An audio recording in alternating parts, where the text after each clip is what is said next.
So today is a first demo class for UI Technologies course. That means in this demo class, we are trying to understand what is UI Technologies, what are the different topics that we cover in this course, and what kind of project we are getting in this course, and why we have to go for UI Technologies, and what is the importance of the UI Technologies in the market. So all these type of things today we are trying to discuss in the demo class. So first, what is UI Technologies and why we have to go for that?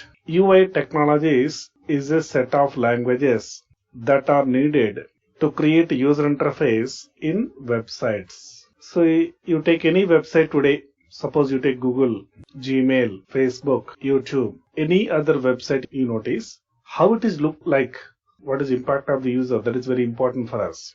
Even though the concept of the website is good, even though the performance of the website is good, if the user interface is not good, then the website will not be popular. Many people avoid that particular website. So in order to make the website impressive for the user, in order to make the website attractive for the user, in order to make the website comfortable for the user, a good user interface is required. So that is what exactly the UI Technologies is about. How to create the website good looking, attractive, meaningful, and comfortable for the user. How to make the website user interface attractive and user friendly. That's what the UI Technologies is about. In order to create the user interface for the website, we require a set of languages. Such a set of languages is called as UI Technologies. So in this UI Technologies, a set of languages required. What are the languages? HTML, CSS, and JavaScript are the main languages that is required to create the user interface. And in HTML, we have different versions. What are the versions? HTML4 we have and HTML5 we have. In this course, I will provide the complete awareness about HTML4 and 5 also, including the basic and the advanced version. Basic version is HTML4 and advanced version is what? HTML5. In HTML4, we have different topics, including the basic tags like heading tags, paragraph tags, text formatting tags, list tags, table tags, form tags, iframe, different concepts available in HTML. Apart from those concepts, also I will provide HTML5. HTML5 consists of many new features such as a drag and drop API, new input types, canvas, SVG, different topics available. All those will be covered in detail with theoretical and practical examples. And another highlight of this course is I will provide the basic level to advanced level with the real-time exposure. Each topic I will cover like how to use this practically in real time. What are the best practices that we have to follow in real time? In this orientation, I will cover each and every topic. And also we have CSS we will cover. CSS stands for Cascading Style Sheet. It's all about how do we apply the styles to the web pages. See, I want to apply colors, I want to apply backgrounds, I want to apply fonts, I want to apply borders, margins, paddings, alignments, position. The complete overall look and feel is applied through CSS. In CSS, we have two versions, CSS2 and CSS3 also available. CSS2 consists of the topics what I told before a moment, including fonts, text effects, borders, margins, paddings. So overall, to make the user interface attractive, colorful, what are the concepts required? Most of the things provided by CSS2. But CSS3, which is the recent version of CSS, it contains many new features such as shadow effect, border radius, transitions, transformations. So all these concepts make the user interface of the website reach to next level. So all these topics I will cover in depth, in detail in this course. At the same time, we have JavaScript. JavaScript is very important language today. JavaScript related technologies are important today. If you want to go to advanced topics, jQuery you want to learn, AngularJS you want to learn, Node.js you want to learn, or many other technologies you want to learn, JavaScript is a base for you. Here, JavaScript 5 and JavaScript 6. So both versions I will cover, JavaScript 5 and JavaScript 6 also I will cover. JavaScript 5 is called as 2009 version. JavaScript 6 is called as 2015 version. So in the JavaScript 6, we have many other new features like object-oriented programming with classes. We can create the classes, we can create arrow functions, we can create destructuring, different advanced topics. So including all the JavaScript 5 and 6 features, I will provide these codes. Also, I will provide a template development in this course. Template development means just you imagine a web page. This is your web page. This contains the header, the content area, footer. So how do you divide your web page into multiple parts? How do we arrange the width and height for each one? How do we arrange them side by side or line by line? So overall, the look and feel, the layout of the page development is called as template development. The template development I will provide in this course. So for any web page requirements, you will be able to create the templates at the end of this course. And also I will provide Bootstrap in this course. What is Bootstrap? Bootstrap is a collection of predefined CSS styles using which any developer can apply the styles to the web page even without having knowledge of CSS. Even if you don't know CSS also, you will be able to apply the CSS styles very clearly, very effectively, that a very professional look and feel you can bring for your website with the help of Bootstrap.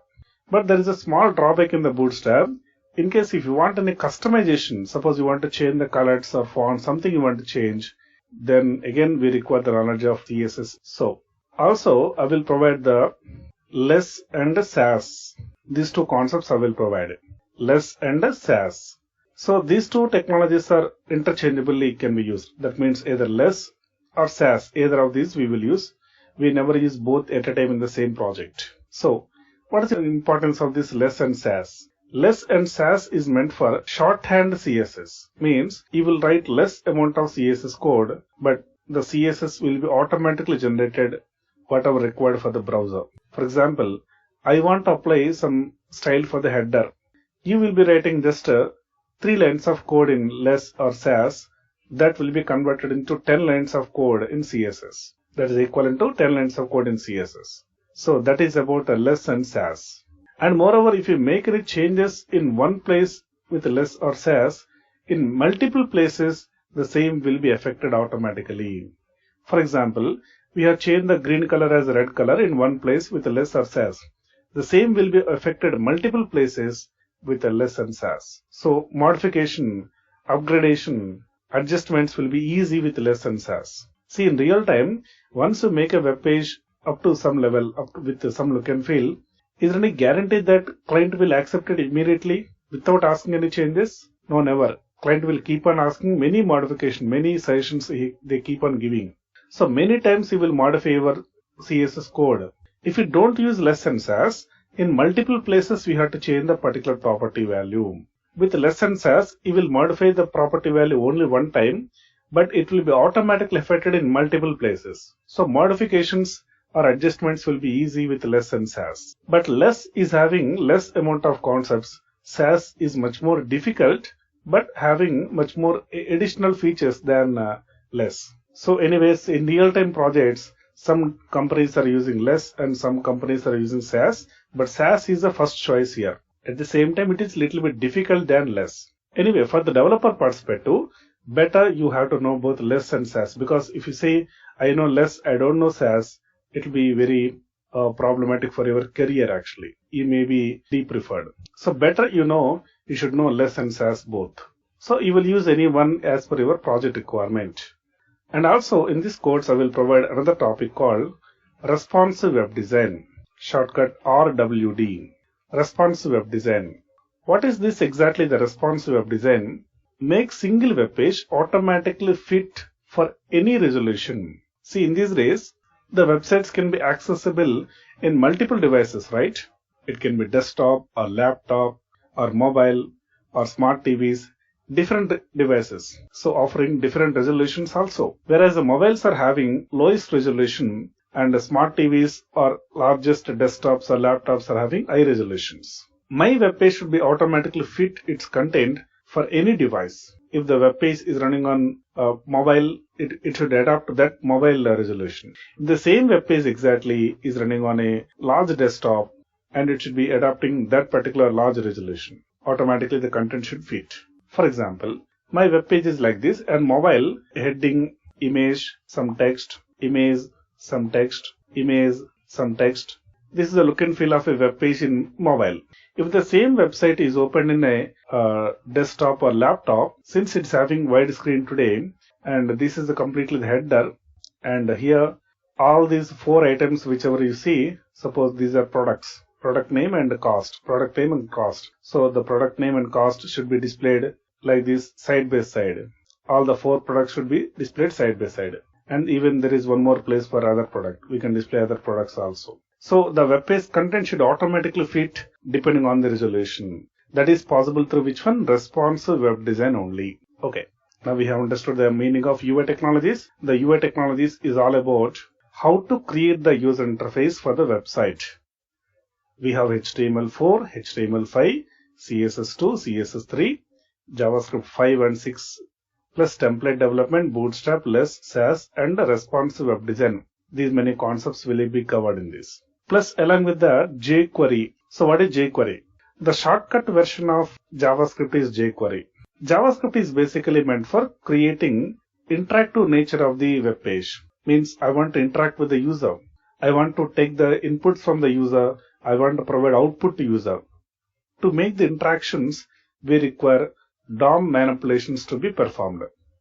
I will explain what is DOM and why we have to go for DOM manipulations, all these things later in the further lessons. So timing, let's assume that DOM manipulations let you to create the user interactive nature, like we are accepting the inputs from the user and we are providing output to user. That is achieved through DOM manipulations only. To create the DOM manipulations in JavaScript, it requires large amount of code. For even common tasks also large amount of code is required. Lengthy code is required. But with jQuery, it is a less amount of code only. JavaScript requires lengthy amount of code. jQuery with a shortcut code. With less code, you want to bring the same output as JavaScript. That is the goal of jQuery. So in that way, we can say jQuery is a shortcut version for JavaScript. I want to do some calculations. I want to do some condition checking. I want to perform some iterative process. All these things are possible in JavaScript and jQuery. But whereas JavaScript is a lengthy amount of code, jQuery shortcut amount of code. That is the difference between JavaScript and jQuery. And by this way, JavaScript is a language, jQuery is a library. The JavaScript language is by default supported by browser. We need not load any JavaScript related files into the browser. Directly JavaScript language works in browser. But jQuery is a library and the library file needs to be imported into the browser. Then only jQuery can run.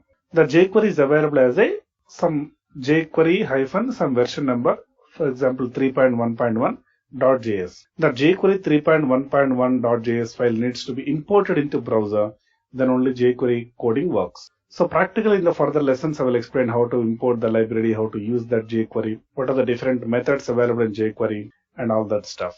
And I will also provide the jQuery plugins usage and all those things. And also I will provide one more part, that is AJAX. AJAX stands for Asynchronous JavaScript and XML. AJAX is all about how do we send request to server and how do we provide the response from the server. So I will provide this graphically. For example, we have the client and we have the server. Client makes a request to server. Server on the opposite side receive the request and also process the request and send response to browser. And on the client, we will receive the response from server and display output. So this is the process of any kind of AJAX. The flow will be like this. First, the client sends request to server. On the server side, we are receiving the request, processing the request, and sending the response to browser.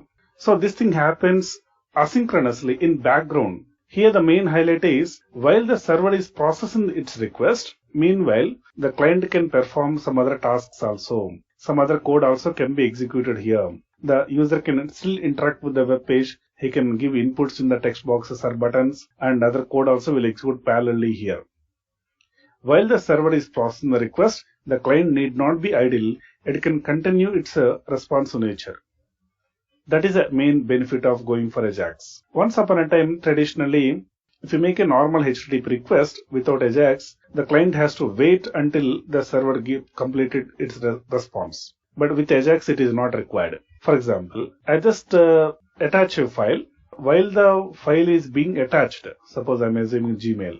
In Gmail, while the file is being attached, I can still type something, some mail in the compose screen. I can select bold, italic, underline. So all that click events, all that text boxes are still responsive for me while the file is being attached. So this is the real benefit of Ajax. Nowadays in Google, Gmail, Facebook, everywhere we have Ajax in the projects also. So that Ajax I will provide here. But in this Ajax, two portions are there: client-side program, server-side program.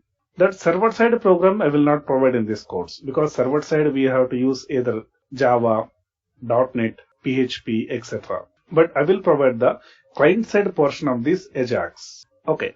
So these are the set of concepts or topics that are covered in this particular UI Technologies course. Also, I suggest other advanced courses for you, either Node.js and AngularJS also I can suggest to you. Node.js and AngularJS will not be covered in this particular course, but after completion of this UI Technologies course, you will be eligible to understand the Node.js and AngularJS because without knowing HTML, CSS, JavaScript, it is not possible to understand Node.js and Angular. So that is the reason this is the base for any other client-side related technologies for you. So this is the importance of the UI Technologies.